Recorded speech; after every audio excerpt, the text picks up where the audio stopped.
สารครับฟาร์มกาบซ้อนอยู่ที่เมืองหาดทรายฟ้องนครหลวงด้วยกันเป็นการพบกันระหว่างเป็นการพบกันระหว่างดาวศักดิ์สิทธิ์อยู่รองน้ำมันพบกับเจ้าเนื้อมาก่อนแทนสารวัตรอยู่รองน้ำฟังว่าแซมเก่ากับออกแซมเก่าให้จะได้แซมมาเบิ่งน้ำกันพี่น้องต้องปลายจับใส่หูใส่ตาทั้ง4 อันของกันแนวไปที่กลางน้ำและทางจะเห็นว่านี่คือครูสิงห์สนเลศอยู่ที่นาเน่าถึงสารธรรมว่านี่คือครูสิงห์สนเลศครูสิงห์สนเลศกองไผ่จะเป็นเจ้าสำหรับปีนี้จะเป็นเจ้าสำหรับสนามทวินในปีนี้เพราะว่าเจ้าเมฆแก้วมังกรเดินทางมาไกลจากแขวงสารวัตรบอกว่าจะกู้หน้ากู้ตากลับคืนได้หรือเปล่าพี่น้อง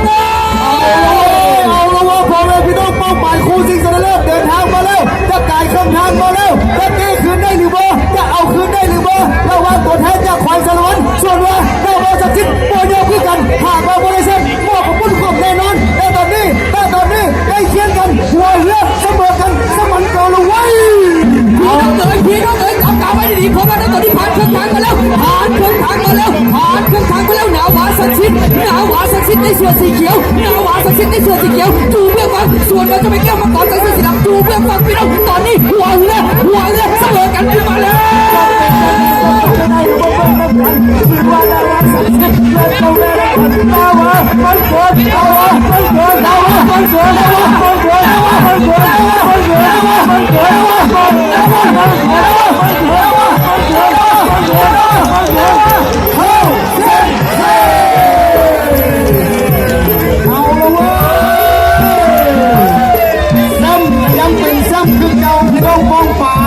ทั้งคณะกรรมการบรอซ่าเหนือทีมชนะเลิศในบุญประจำปี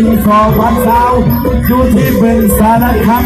เมืองหาดทรายฟ้องนครหลวงกันตั้งแต่เรือดาวศักดิ์สิทธิ์